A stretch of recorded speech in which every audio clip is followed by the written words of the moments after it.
সবাইকে অনেক অনেক প্রীতি এবং শুভেচ্ছা। প্রিয় দর্শক, আপনারা জানেন যে গতকাল থেকে একটি খবর সামাজিক যোগাযোগ মাধ্যমে বেশ ছড়িয়ে পড়েছে। সেটি হচ্ছে সাংবাদিকদের নিবন্ধনের আওতায় আনার বিষয়টি। এই বিষয়টি নিয়ে দীর্ঘদিন ধরে আলোচনা চলছে এবং এর আগের সরকারেও এই আলোচনাগুলি হয়েছিল, কিন্তু পরবর্তীতে বাস্তবায়ন হয়নি।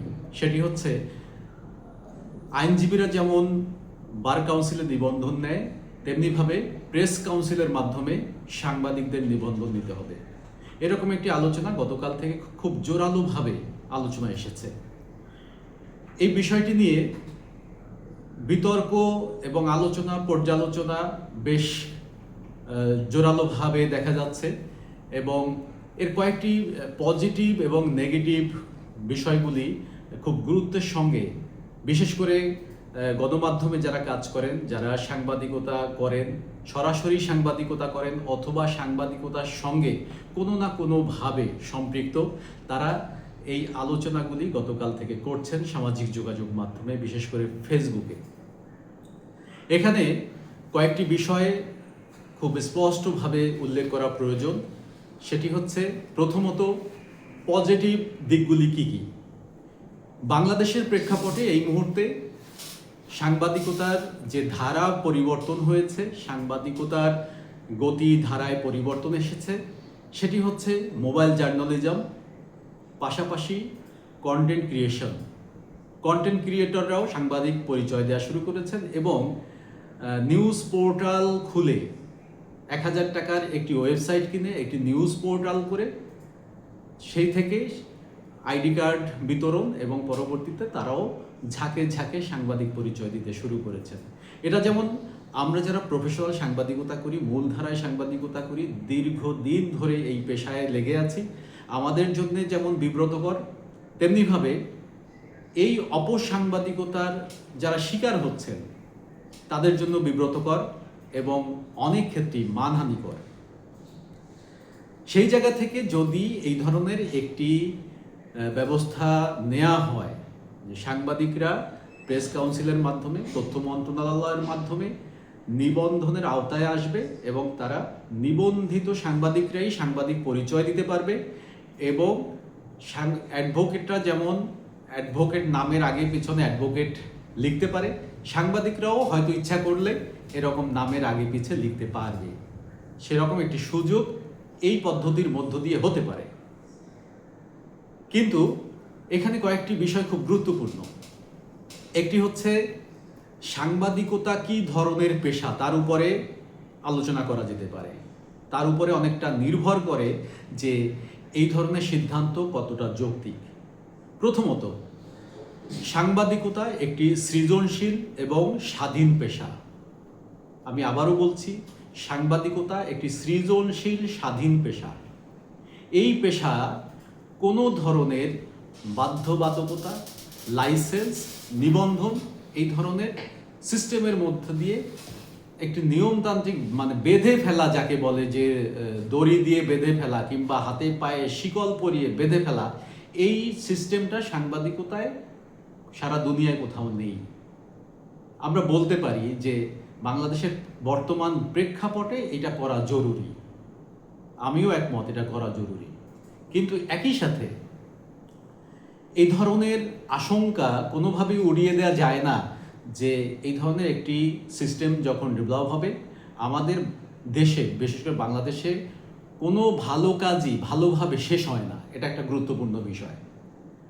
যদি এমন হয় যে সাংবাদিকদের নিবন্ধন দেওয়া হবে, কাদেরকে দেওয়া হবে? সেক্ষেত্রে দেখা যাবে যদি এর মধ্যেও কোনো রাজনৈতিক ছোঁয়া এর মধ্যে কাজ করে, রাজনৈতিক পরিচয়কে বড় করে দেখা হয়, সেক্ষেত্রে সাংবাদিকতাকে ছোট করে দেখা হবে। সেটি অত্যন্ত গুরুত্বপূর্ণ। এবং এই যদি রাজনৈতিক পরিচয়ে সাংবাদিক হিসেবে নিবন্ধন দেওয়া হয় কিংবা রাজনীতির কারণে, রাজনৈতিক পরিচয়ের কারণে সাংবাদিকতা ছোট হয়ে যায়, সেক্ষেত্রে এই জায়গায় আপত্তি থাকার কথা, আমার নিজের আপত্তি আছে। দ্বিতীয়ত, কোন ফরম্যাটে হবে? এখন যারা যুগের পর যুগ ধরে সাংবাদিকতা করে আসছেন, বাংলাদেশের সংবাদ মাধ্যমে অবদান রাখছেন, সাংবাদিকতায় ভালো অবদান রাখছেন, বিভিন্ন প্রফেশনাল হাউসে কাজ করছেন, তাদের নিবন্ধনের পদ্ধতি কি হবে? এটি অত্যন্ত গুরুত্বপূর্ণ। সেক্ষেত্রে আমি যদি পরামর্শ আকারে বলি যে যারা এখানে কয়েকটা গ্রেড করা যেতে পারে, A grade, B grade, C grade, এভাবে কয়েকটা গ্রেড করে যারা 20 বছরের উপরে সাংবাদিকতা করছেন তাদের পরীক্ষা দিয়ে নিবন্ধন নিতে হবে না। যারা 10 বছরের উপরে করছেন, বিশেষ করে যারা 20 বছরের উপরে করছেন, তাদের নিবন্ধন তো পরীক্ষা দিতে হবে না, পাশাপাশি তারা অটো এ গ্রেডে চলে যাবেন, নিবন্ধিত হবেন। তাদের তালিকা করা হবে নিরপেক্ষভাবে এবং তাদেরকে এ গ্রেডে নেওয়া হবে যারা 20 বছরের উপরে সাংবাদিকতা করছেন। যারা 10 বছরের উপরে সাংবাদিকতা করছেন তাদেরকে হয়তো বি গ্রেডে নেওয়া যেতে পারে, তাদেরও পরীক্ষা দেওয়ার দরকার নেই। তাদের কাজের কিছু ডকুমেন্টস চাওয়া যেতে পারে যে তারা কোথায় কাজ করছে, কি কাজ করছে। তারা যারা 5 বছরের উপর, 5-7 বছর, 8 বছর সাংবাদিকতা করছেন তাদেরকে সি গ্রেডে নেওয়া যেতে পারে। এরপরে আসেন যারা 1 বছর, 2 বছর, 3 বছর সাংবাদিকতা করছেন অথবা নতুন যারা আসতে চাচ্ছেন, তাদেরকে পরীক্ষার আওতায় নিয়ে তাদেরকে নিবন্ধন দেওয়া যেতে পারে। কিন্তু যারা এই পেশাকে সমৃদ্ধ করেছেন বছরের পর বছর, যুগের পর যুগ, তাদেরকে যদি নতুন করে পরীক্ষা দিয়ে তারপরে নিবন্ধন নিতে হয়, সেটা এই পেশার জন্য যেমন লজ্জাস্কর এবং সাংবাদিকতার জন্য লজ্জাস্কর এবং সাংবাদিকদের জন্য এটা অপমানজনক।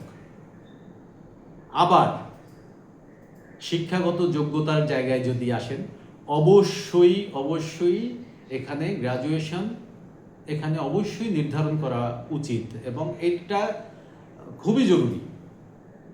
কিন্তু এখানে একটি খুবই গুরুত্বপূর্ণ বিষয় সামনে আনা প্রয়োজন, সেটি হচ্ছে যে ইদানিংকালে যারা সাংবাদিকতায় আসছেন, আমি মূলধারার সাংবাদিকতার কথা বলছি, টেলিভিশন চ্যানেলগুলির কথা বলছি, আমি মূলধারার পত্রিকাগুলির কথা বলছি, মূলধারার অনলাইনগুলির কথা বলছি, যে মূলধারায় যারা সাংবাদিকতায় আসছেন তারা কেউই গ্র্যাজুয়েশনের নিচে নাই। সবাই এখন মিনিমাম অনার্স, মাস্টার্স ডিগ্রি এগুলি শেষ করে তারপরে সাংবাদিকতায় আসছে। কিন্তু যে লোকটা 25 বছর, 30 বছর, 40 বছর ধরে সাংবাদিকতা করছেন, এমন সাংবাদিক আছেন যিনি হয়তো ইন্টারমিডিয়েট পাস বা হয়তো বা মেট্রিক পাস, এসএসসি পাস, কিন্তু সেই সাংবাদিকের নিউজ লেখার ধরন, তার ভাষাগত জ্ঞান, তার শব্দের ভাণ্ডার, এখনকার যুগে যারা ডাবল মাস্টার্স করে এসে সাংবাদিকতায় ঢুকছেন তাদেরকে 14 বার বিক্রি করলেও এরকম একজন সাংবাদিক তৈরি করা সম্ভব না। সুতরাং তারাই আবার এই পেশাটাকে সমৃদ্ধ করেছেন সাংবাদিকতা করে করে। তারা এখন যে সাংবাদিকতা একটা পেশা, এই পেশায় যারা চাকরি করেন, যারা মাস শেষে বেতন পান, সংসার চালান সাংবাদিকতা করে, এই যে একটা প্রফেশন, একটা পেশা, এই পেশাকে, সাংবাদিকতা পেশাকে যারা পেশা হিসেবে প্রতিষ্ঠিত করেছেন তাদের অধিকাংশই মেট্রিক পাস, ইন্টারমিডিয়েট পাস। সুতরাং এই জায়গাটাকেও অবমূল্যায়ন করা যাবে না, ছোট করে দেখা যাবে না। তাদের অনেক সাংবাদিক আছেন যাদের শিক্ষাগত যোগ্যতা একটু কম, অনেক সিনিয়র সাংবাদিক, কিন্তু লেখার হাত অসাধারণ।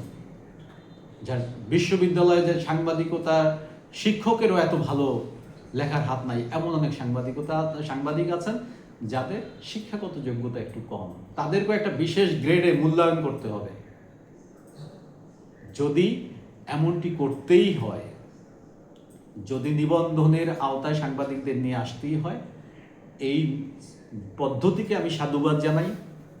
কিন্তু পদ্ধতিগত, সিস্টেমগত, প্রক্রিয়াগত কোনো জটিলতা যেন না থাকে এবং এই প্রক্রিয়ার মধ্যে পড়ে পেশাগত সাংবাদিকরা যেন কোনোভাবেই অবহেলার শিকার না হন এবং অপমান অপদস্থের শিকার না হন, সেদিকে অবশ্যই বর্তমান সরকার এবং তথ্য মন্ত্রণালয় এবং সংবাদকর্মীদের বন্ধু মাননীয় তথ্যমন্ত্রী, আপনি অবশ্যই নজরে রাখবেন যাতে সাংবাদিকরা অপমানের শিকার না হয়। ধন্যবাদ সবাইকে।